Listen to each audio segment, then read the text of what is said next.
Hi everyone, this is Dr. Jay Mehta here from Mumbai.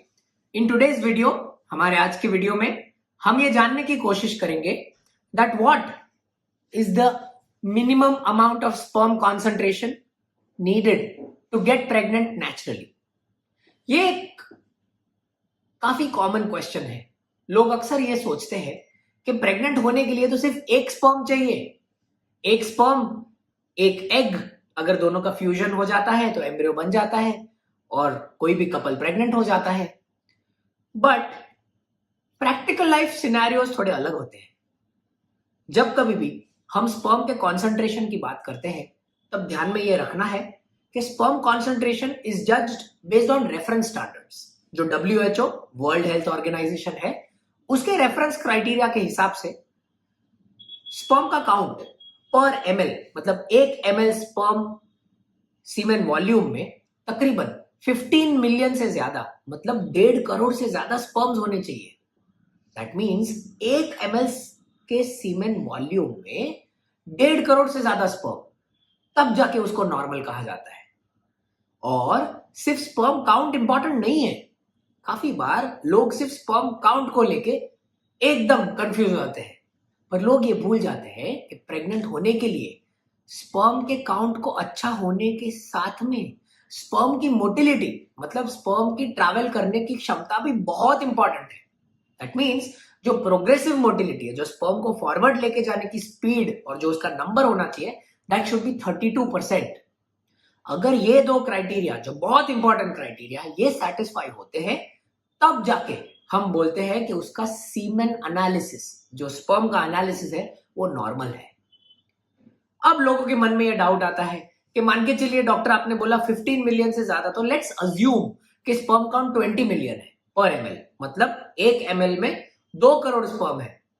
तो 2 crore sperm में से कोई एक स्पर्म ऊपर नहीं पहुंच सकता एग तक अगर 2 करोड़ स्पर्म रिलीज होते हैं.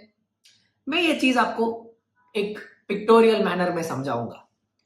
जब कभी भी हम इंटरकोर्स करते हैं या सेक्स करते हैं तो मेल पार्टनर इजैक्यूलेट के द्वारा स्पर्म सैंपल को वजाइना में रिलीज करते हैं. मान के चलिए 2 करोड़ पर ml, दैट मींस 20 मिलियन पर ml का स्पर्म काउंट रिलीज किया है. ये 20 मिलियन में से 50 to 60% of the sperms will die in the vagina.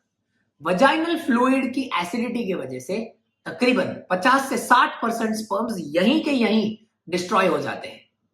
अब बचे कितने? 20 मिलियन में से बचे 10 मिलियन. अब 10 मिलियन में से close to 95% of the sperms, 10 million मतलब 1 करोड़ में से 95% ऑफ द स्पर्म्स यूट्रस के माउथ के रीजन में, जिसे हम कहते हैं सर्विक्स, उसके फ्लूइड में ट्रैप हो जाते हैं. मतलब 2 करोड़ रिलीज हुए थे, जिसमें से 1 करोड़ यहीं पे डिस्ट्रॉय हो गए.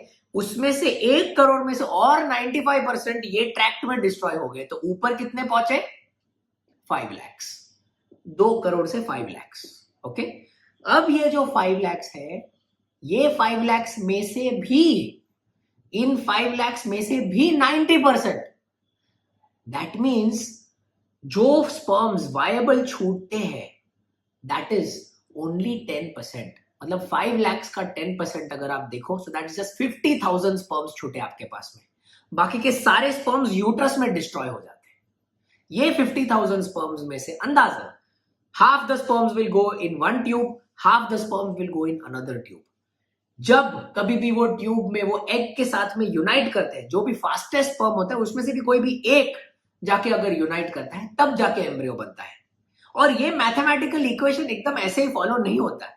ये मैथमेटिकल इक्वेशन भी बहुत डिफिकल्ट है.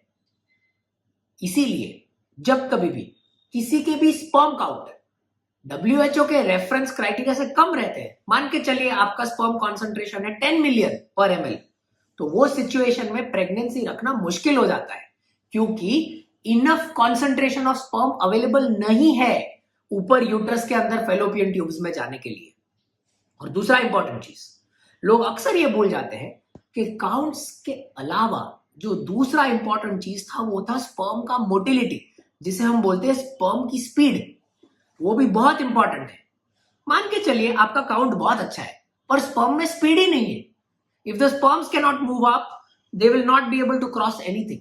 वो सारे के सारे स्पर्म्स वजाइना या सर्विक्स में डिस्ट्रॉय हो जाएंगे, और क्योंकि उनकी मोटिलिटी कम है इसलिए वो यूट्रस तक पहुंच ही नहीं पाएंगे। मान के चलिए थोड़े बहुत पहुंच भी गए तो भी वो फेलोपियन ट्यूब तक पहुंच ही नहीं पाएंगे। तो ऐसे सिचुएशंस में despite having good sperm counts, अगर मोटिलिटी कमजोर है तो प्रेग्नेंट होने के चांसेस बहुत ज्यादा कम रहते हैं। इसीलिए फाइनली जब कभी भी ये माइंड में क्वेश्चन आता है that what is the normal sperm concentration to become pregnant naturally, तो इंपॉर्टेंट ये है जानना that your sperm count should at least be more than 15 million per ml and it should have more than 32% progressive motility.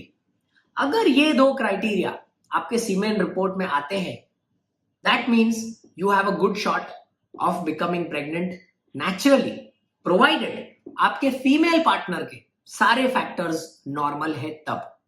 Of course, more questions to this can be put in our comments box. मैं या मेरे कोई team members आपको answer करने की कोशिश करेंगे। Thank you so much.